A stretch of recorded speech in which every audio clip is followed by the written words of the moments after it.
छत्रपती शिवाजी महाराज की जय भवानी। चांगलं आहे। आणि लाडक्या बहिणींचा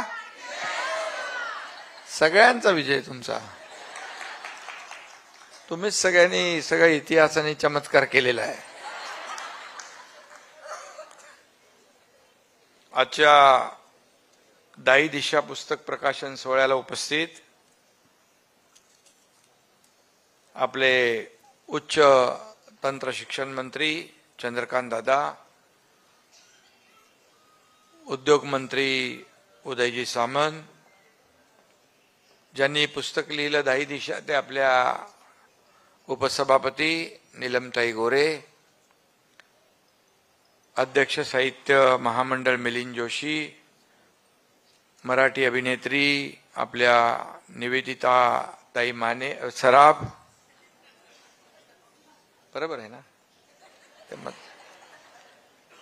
संपादक सकाळचे राहुल गडपाले, आशुतोष रामगीर, अंकित काणेन, सर्व मान्यवर, व्यासपीठावरील राजन साळवी आहेत, संजय मोरे, भानगिरे, सर्व मान्यवर आणि उपस्थित सर्व आपले लोकप्रतिनिधी, आमदार, सर्व लाडक्या बहिणी सगळ्या आहेत, खालीवरती लाडके बहिणी मेजॉरिटी आहे आणि लाडके भाऊ मायनॉरिटीत आहेत।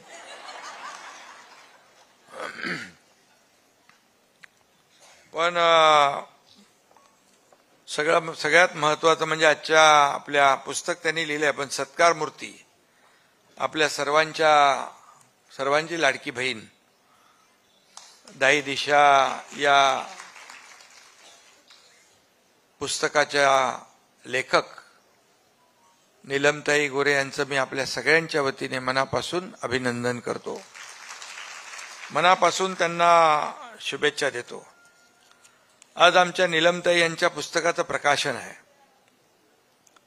आणि ताईंचं ज्ञान पाहता मी एवढंच सांगतो की ज्ञानाचं खोरं म्हणजे नीलमताई गोरे, ज्ञानाचं खोरे म्हणजे नीलमताई गोरे। आणि पुस्तकाचं नाव दाई दिशा आहे। मी मगाशी विचारलं दाई दिशा काय आहे, बोले दाई दिशा म्हणजे दाही दिशांनी आपल्याला जी काही संकट येतील त्याला मात करायची। आणि पण राजकारणात काही जण दिशाहीन झाले आहेत, पण नीलमताईंनी बरोबर बाळासाहेबांच्या विचारांची दिशा पकडली आणि म्हणून मी त्यांना मनापासून धन्यवाद देतो, मनापासून त्यांचं अभिनंदन करतो। उदय सामंत म्हणाले जाताना मी कुठला मंत्री होतो आणि येताना उद्योग मंत्री झाले। खरं म्हणजे नीलमताईंना म्हणालो मी एक पुस्तक लिहा, त्याच्यावर लिहा, ते पुस्तक लिहिणं फार अवघड होईल तुम्हाला, कारण ते अवघड काम होतं, सोपं नव्हतं, कठीण होतं ना। आपल्या सगळ्यांना माहित आहे त्यावेळची परिस्थिती काय होती।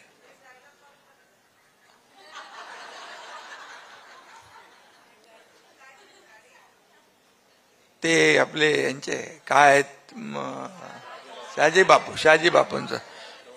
बापूंच्या मुळे आसामचं पर्यटन वाढलेलं आहे।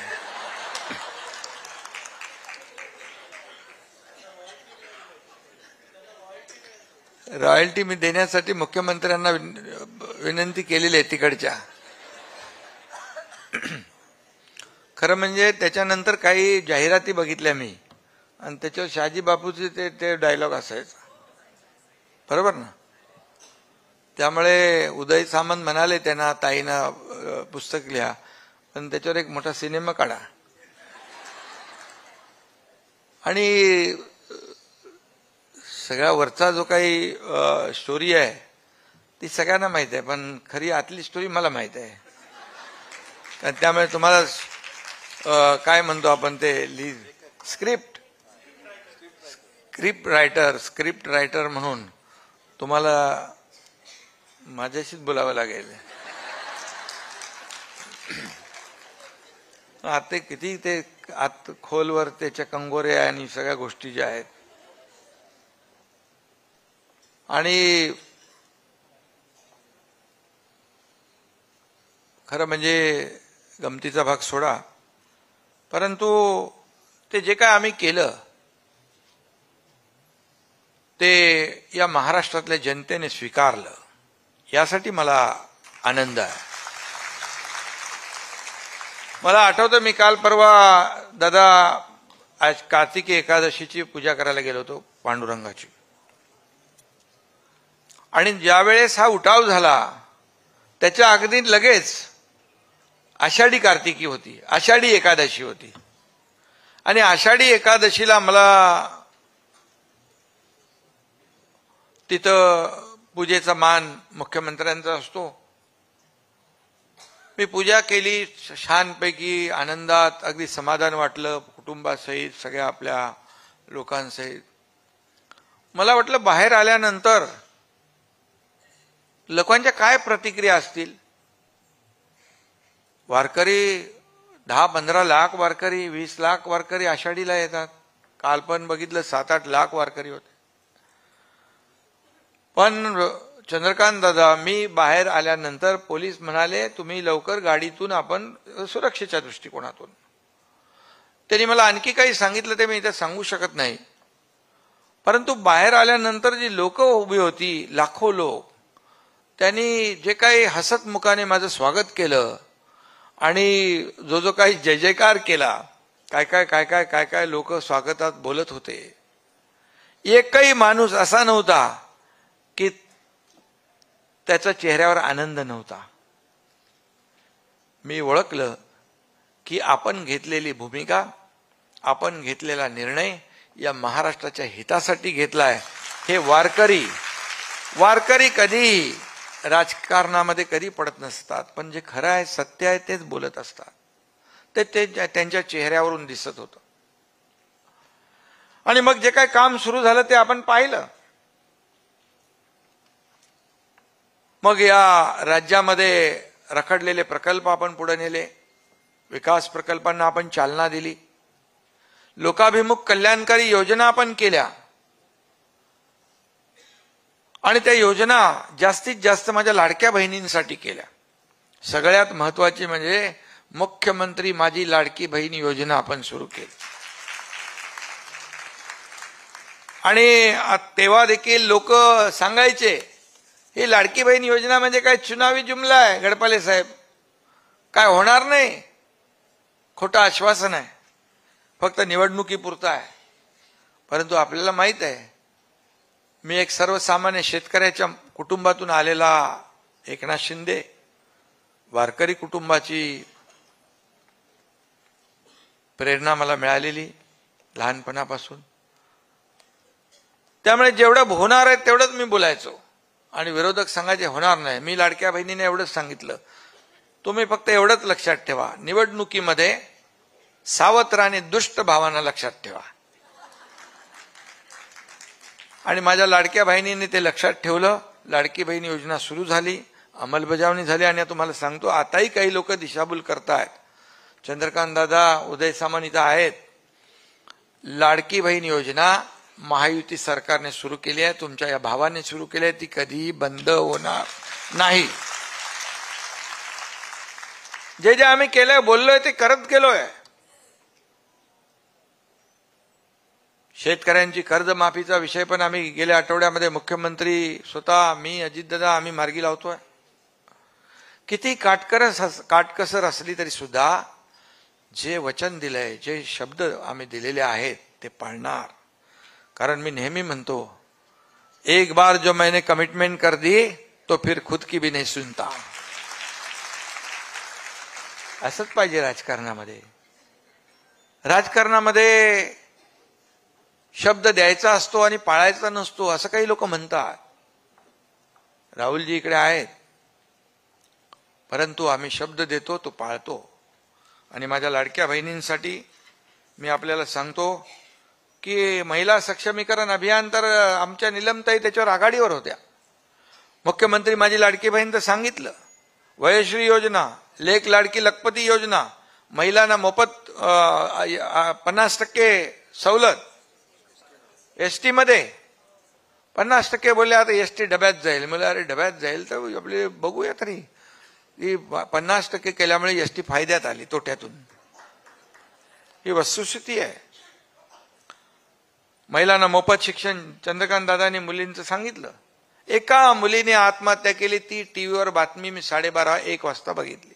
मी लगेच 1:30-2:45 चंद्रकांत दादांना फोन केला. फोन उचलला त्यांनी. मला वाटलं रे बाबा आता 2 वाजता काय मी एकटाच फोन लावणार आणि ऐकणार असतो. रात्री 2 आणि उचलला. त्यांना सांगितलं आपल्या राज्यामध्ये एक मुलगी उच्च शिक्षणासाठी आत्महत्या करत असेल तर आपल्या सत्तेचा उपयोग काय. आणि आम्ही 50% फी मध्ये सवलत होती, ती 100% सवलत दिली. पिंक रिक्षा केली. शारटी बार्टी महाज्योतीमध्ये स्कॉलरशिप मुलींना दिली. बचत गटचा रिव्हॉल्विंग फंड आपण वाढवला. आशा अंगणवाडी सेविकांचा मानधन असेल, संगणक परिचारिका आहेत. आईचं नाव आपल्या नावापुढे लावलं, हा एक मोठा निर्णय आपण घेतला. असे अनेक निर्णय घेतलेत आम्ही. त्यामुळे एक संवेदनशील सरकार काय असतं हे या ठिकाणी म्हणजे आपल्या लाडक्या भावांसाठी पण घेतलेत आम्ही, लाडक्या शेतकऱ्यांसाठी पण, सगळ्यांसाठी घेतले निर्णय. समाजातल्या प्रत्येक घटकासाठी निर्णय घेतले. आणि नीलमताई आमच्या त्या सर्व प्रक्रियेमध्ये होत्या. आणि म्हणून आज महिलांचं सर्व क्षेत्रामध्ये दबदबा आहे. महिला कुठेही पुरुषांपेक्षा मागे नाहीत.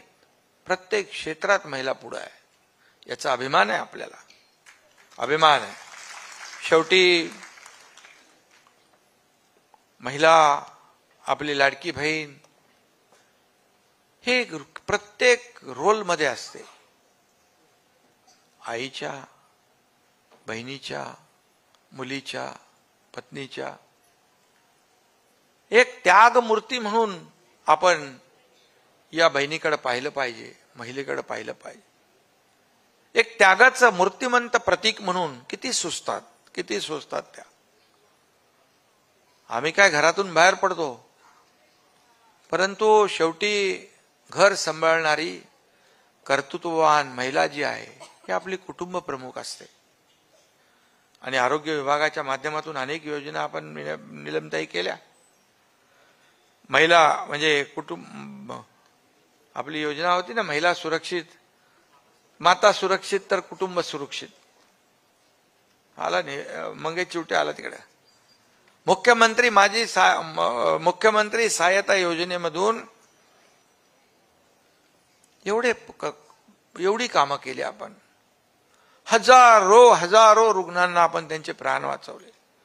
मला आठवते कोल्हापूरच्या एका सभेमध्ये शासन आपल्या दारी हा कार्यक्रम होता. तिथे एक मुलगी आली, तिच्या हातात एवढं छोटं बाळ होतं. ती आली, समोर उभी राहिली. दादा मी विचारलं काय तुझं काय काम. मला वाटलं काय ते काम असेल. ती हिंदीत बोलू लागली, इसका नाम दुआ है. अच्छा. मैं बोलो काय काय क्या हुआ. बोले दुआ है तो क्या हुआ. मैं बोलो काय झालं. ती म्हणाले आपने मुख्यमंत्री सहायता निधि में से पैसे दिए और मेरे बेटी का ऑपरेशन हुआ, इसके लिए इसकी जान बच गई, इसके लिए मैं उसका नाम दुआ रख दिया. कोणाला माहित काय किती कुठं आपण केलं महिला भगिनींसाठी, मुलींसाठी. आणि म्हणून खूप सगळ्यांची मी वेगवेगळ्या क्षेत्रामध्ये उत्तुंग भरारी आपल्या महिलांनी घेतलेली आहे. याचा अभिमान आपल्याला आहे. महिलांच्या टीमनं कालच आता साऊथ आफ्रिकेला हरवून वर्ल्ड कप जिंकला. आणि भारतीय महिलांनी इतिहास रचला. त्या टीमचं देखील अभिनंदन केलं पाहिजे. आज आपण कॅबिनेटमध्ये अभिनंदन केलं, मी आठवण केली मुख्यमंत्री महोदयाने, आणि त्याचं अभिनंदन देखील झालं. जिद्द, धडाडी आणि अचूक निर्णय घेण्याची क्षमता जी आहे ती तुमच्यामध्ये असते, तुमच्यामध्ये असते. आणि त्यामुळेच त्या महिला संघाने त्यांचं मी स्टेटमेंट ऐकत होतो की अगदी शेवटच्या क्षणापर्यंत एकजूट त्यांनी ठेवली, डिमॉरलाइज नाही झाल्या त्या, आणि त्यामुळे त्या जिंकल्या, त्यामुळे जिंकल्या. आणि जिद्द, धडाडी आणि अचूक निर्णय घेण्याची क्षमता आमच्या लाडक्या बहिणीकडे, नीलमताईकडे पण आहे. आणि म्हणून त्यांनी योग्य निर्णय घेतला. नीलमताई राजकारणातल्या खऱ्या अर्थाने नीलम रत्न पण आहे ना.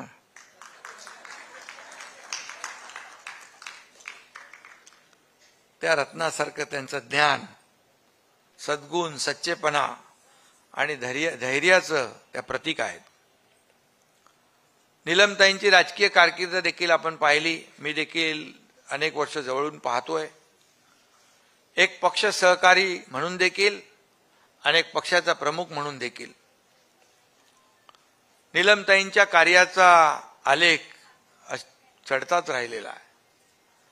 आणि खऱ्या अर्थाने प्रामाणिकपणे मेहनत केली, कष्ट घेतले आणि कामामध्ये सच्चेपणा असला तर माणसाला मागं वळून पाहावं लागत नाही. मला काय मिळालं यापेक्षा समाजाला मी काय दिलं हे महत्वाचं असतं. किती प्रॉपर्टी कमवली, किती संपत्ती मिळवली यापेक्षा मी किती माणसं कमवली, मी किती माणसांचं प्रेम कमवलं याला महत्व असतं.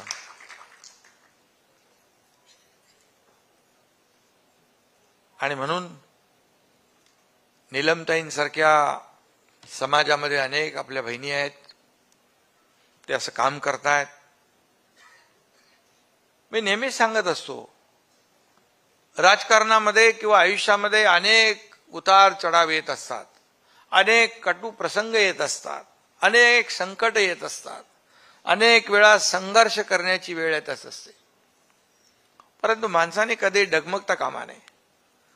बाळासाहेब सांगायचे, बाळासाहेबांचे विचार, आनंदीगे साहेबांची शिकवण ही आपण घेऊन आपला पक्ष पुढे नेतोय. आणि म्हणून प्रेमाने आपल्याला सगळं जग जिंकता येतं. सत्तेची हवा डोक्यात जाता कामा नये. सत्ता आज आहे, उद्या नाही, परवा आहे. सत्ता येते, सत्ता जाते, पुन्हा येते. नाव गेलं की पुन्हा येत नाही, हे बाळासाहेब सांगायचे. बाळासाहेब सांगायचे, दिघे साहेब सांगायचे. आणि म्हणून नीलमताईंनी देखील हे प्रामाणिकपणे पथ्य पाळलेलं आहे. त्यांना सभागृहामध्ये सभागृह चालवतानाही आम्ही पाहिलंय. सुरुवातीला ते आमच्या विरोधात होत्या. विरोधात म्हणजे विरोधातल्या पक्षात. पण तुम्ही कधी आम्हाला ते जाणवू दिलं नाही. शेवटी त्या चेअरवर बसल्यानंतर तिथं पक्षविरहित राजकारण आपल्याला करावं लागत असतं. पक्षविरहित आपल्याला सभागृहाचं कामकाज करावं लागत असतं. आणि ते आपण केलं. जास्ती कोण कोण बोलायला लागला की लगेच त्याचा आवाज बंद करायचा. तर आमच्या हातात नव्हतं. मुख्यमंत्री होतो तरी माझ्या हातात नव्हतं, पण नीलमताईच्या हातात होतं. आणि म्हणून स्त्री सक्षमीकरणाच्या आणि दलितांच्या शोषणाविरोधात प्रखर भूमिका मांडणाऱ्या सामाजिक कार्यकर्त्या म्हणून नीलमताईंचं योगदान मोठं आहे. आपण सगळे त्यांना नीलमताई म्हणतो, आपल्या सगळ्यांचा हक्क आहे. उपसभापती किंवा शिवसेनेच्या नेत्या एवढ्यापुरती त्यांची ओळख मर्यादित नाही. त्या कायम मार्गदर्शन करणाऱ्या मोठ्या बहिणीच्या भूमिकेत नेहमी राहिलेल्या आहेत. त्यांच्याशी कोणत्याही विषयावर बोललं तरी त्यांना सगळ्या विषयाचा व्यवस्थित अभ्यास असतो. ते नेहमी अभ्यास करत असतात, वाचत असतात, पुस्तकं लिहित असतात. त्यामुळे आम्हाला तेवढा वेळ मिळत नाही. त्यामुळे पण एकदा जो माणूस लिहितो आणि वाचतो त्याचं बरोबर डोक्यात लक्षात बरोबर सगळं राहतं. आणि त्यामुळे प्रत्येक विषयामध्ये त्यांनी संवेदनशीलपणा दाखवलेला आहे. महिलांच्या बाबतीत तर खऱ्या अर्थाने विशेषत्वाने त्यांनी नेहमीच आग्रही भूमिका मांडली. जिथं अन्याय तिथं नीलमताई धावून जायच्या. जिथं कुठलीही दुर्घटना घडली, घटना घडली, नीलमताई पोहोचल्याच. हे त्यांनी जबाबदारी स्वीकारली होती. जबाबदारीने जेव्हा जबाबदारीचं भान ठेवून माणूस काम करतो त्यावेळेस समाजाला एक आधार मिळतो. अनेक प्रसंग घडतात. मी लेक लाडकी लखपती वगैरे, लाडकी बहीण वगैरे योजना आपण केल्या. परंतु जेव्हा आपण पुण्याला गेलो, वैष्णवीच्या घरी तिची आई मला म्हणाली, आज आनंद दिघे साहेब असते तर त्यांनी हे केलं असतं. मी त्याच वेळेस निर्णय घेतला आणि आपले लाडकी सून अभियान आपण सुरू केलं. कुठल्याही भगिनीने सुनेने टोकाचं पाऊल उचलू नये. जीव एवढा अगदी स्वस्त नसतो. जीवाचा मोल खूप मोठा आहे. म्हणजे अशा परिस्थितीमध्ये जेव्हा कोणी येतं, एकदा जेव्हा सर्व रस्ते संपतात तेव्हा टोकाची भूमिका म्हणजे ती आत्महत्या. आणि म्हणून यापासून परावृत्त झालं पाहिजे. आणि जे कोणी लोक आपली देखील मुलगी दुसऱ्याच्या घरी नांदते तेव्हा आपल्याला वाटतं की आपल्या मुलीने देखील चांगलं, आपल्या मुलीला चांगलं वागवलं पाहिजे. तशीच आपली जबाबदारी पण प्रत्येकाने जाणीव ठेवली पाहिजे. आपल्याकडे आलेली सून कुणाची तरी मुलगी आहे, कुणाची तरी बहीण आहे. आणि म्हणून धर्मवीर आनंद दिघे साहेबांनी टेंबी नाक्याला, ठाण्याच्या जिथं जिथं अन्याय व्हायचा तिथं सगळ्या गोष्टी मी तुम्हाला सांगत नाही, ते सिनेमामध्ये बघितलं असेल आपण. आणि एक घाव दोन तुकडे, हिशोब लगेच ऑन द स्पॉट, ताबडतोब, no reason, on the spot decision. शेवटी अशा लोकांना असंच उत्तर दिलं पाहिजे जे समाज विरोधी आहे, समाजद्रोही आहे, माणुसकीला काळीमा फासणारे काही लोक आहे. यांचा हिशोब असाच झाला पाहिजे. आणि म्हणून अशा वेळेस नीलमताई नेहमी धावून जायच्या. पण त्या उपसभापती, सभापती, लेखक सगळं काय त्यांनी काम केलं. ते आयुर्वेदिक डॉक्टर पण आहेत. मी विचारलं त्यांना मागाशी, जमाल घोटा हे औषध त्यांना माहित असेल, पण जमाल घोटा त्यांनी नाही दिला, जमाल घोटा आम्ही दिला. ते डॉक्टर आहेत, मी डॉक्टर नसलो तर छोटे मोठे ऑपरेशन करतो मी.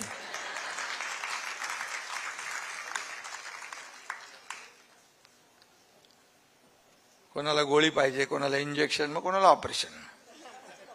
हा,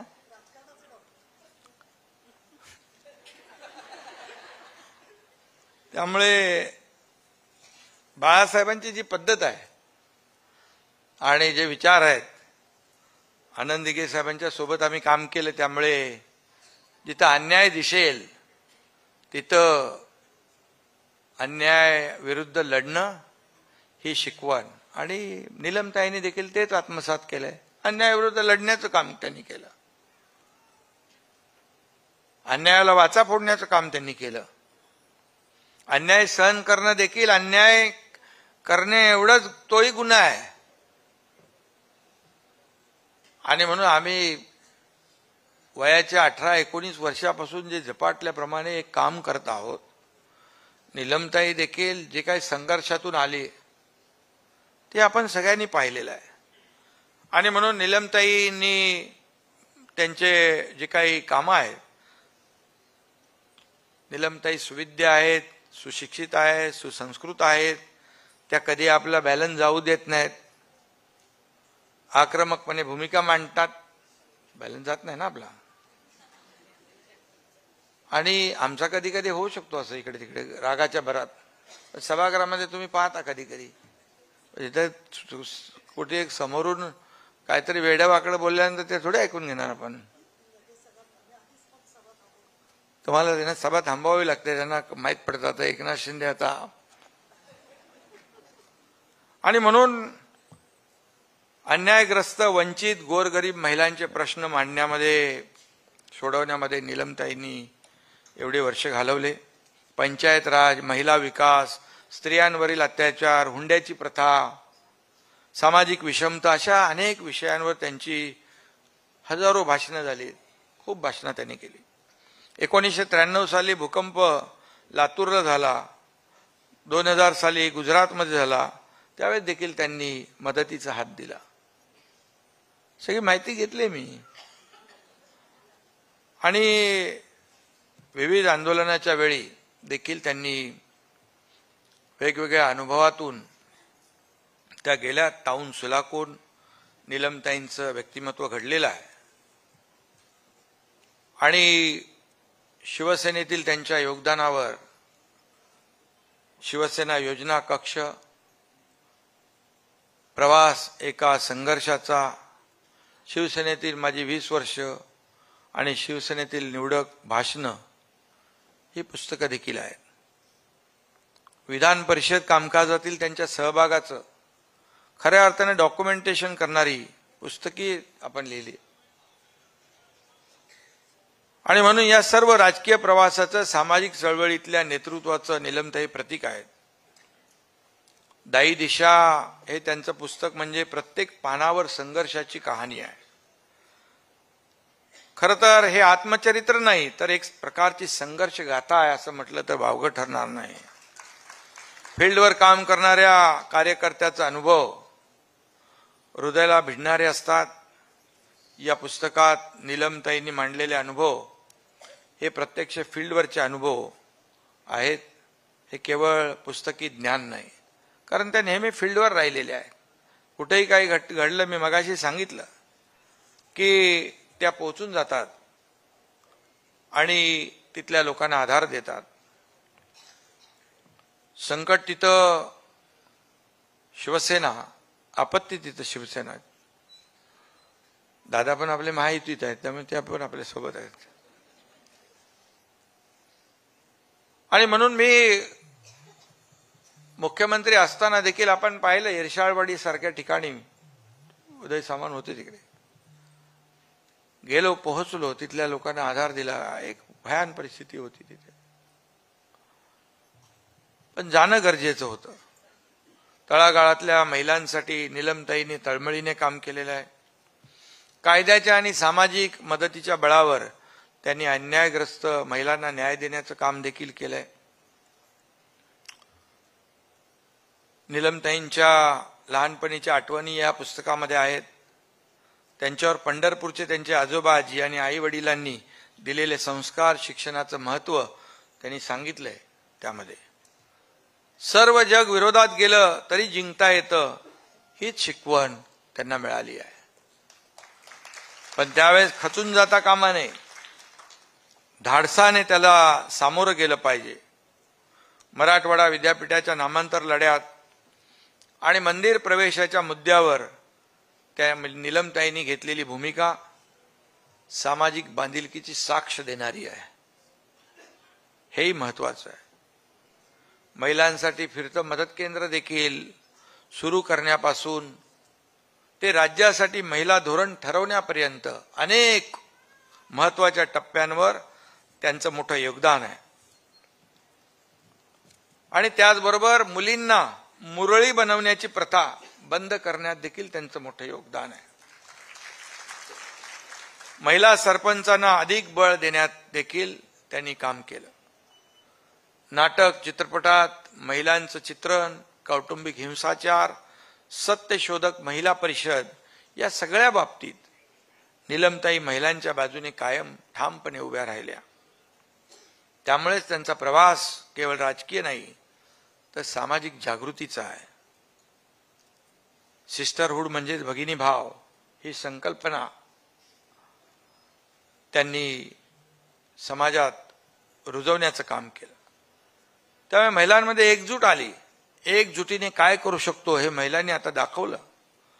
आपले 1500 रुपये घेऊन फक्त ते खर्च नाही केले, 25, 30, 50, 100 महिलांचं गट केले आणि छोटे मोठे व्यवसाय सुरू केले. छोटे होते ते वाढवले.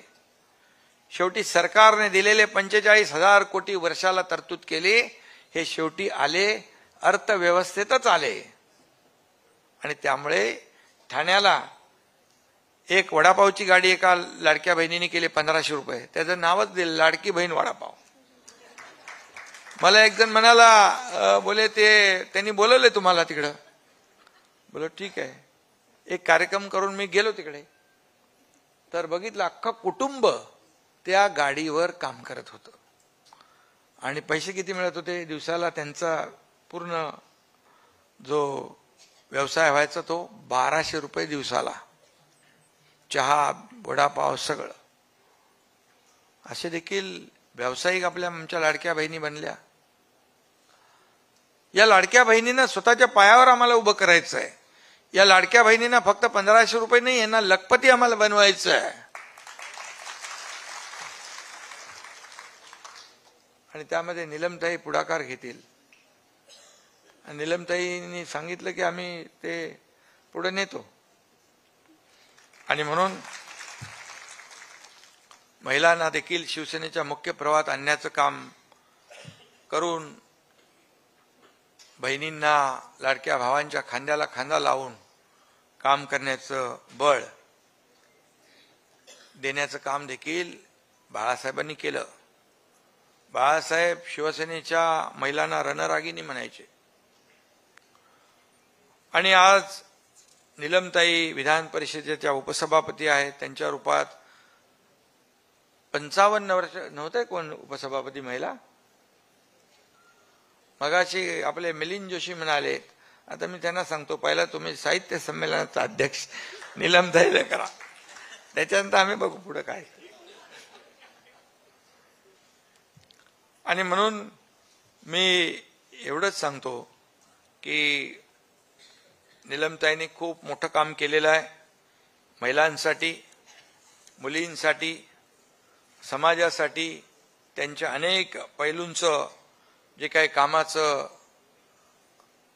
दर्शन जे आहे या पुस्तकात आपल्याला होईल. आणि अनेक पैलूंना स्पर्श करणारं हे पुस्तक दायी दिशा लिहिलं आपण. त्याबद्दल आपल्याला मनापासून मी धन्यवाद देतो, आपले अभिनंदन करतो आणि आपल्याला शुभेच्छा देतो. जाता जाता एवढंच सांगतो, ताईंचं नाव नीलम आहे. मगाशी गोरेंच्या बद्दल बोललोय मी, खोरे आणि गोरे. ज्योतिष लोक खडा घालायला सांगतात, कोणी सांगतो पुष्कराज, कोणी सांगतो डायमंड, काही जण नीलम देखील घालतात. आता फायदा काय नीलम खड्याचा? म्हणजे नकारात्मक ऊर्जा, वाईट गोष्टी, वाईट नजर यापासून नीलम संरक्षण देते. गडपालेजी, मी काय असं याच्यावर विश्वास माझा नाही आहे, पण मी सांगतो. पण वाईट नजर असते. नाहीतरी आपल्यावर काही लोकांची, दादा आणि उदय सामंतजी, वाईट नजर आहेच. बुरी नजर वाले तेरा मुंह काला, विधानसभा में धो डाला, अब पालिका इलेक्शन में पड़ेगा फिर पाला.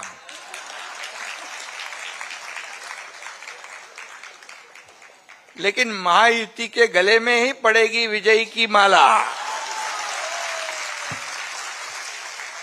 माझ्या लाडक्या बहिणी इकडे आहेत ना, त्यांच्याच जीवावर बोलतोय मी. मला सगळ्या पदांपेक्षा 2.5 कोटी लाडक्या बहिणींचा लाडका भाऊ ही मिळालेली ओळख सगळ्यात मोठी आहे. दादानी मगाशी त्याचा उल्लेख केला. ताई थांबा, आता निवडणूक जाहीर झालेली आहे. आणि मी एवढंच सांगतो, तुमचं काम असंच निरंतर सुरू ठेवा, असंच निरंतर सुरू ठेवा. तुम्हाला शुभेच्छा देतो. आगे बढ़ो ताई, आपके पीछे खड़ा है आपका ये भाई.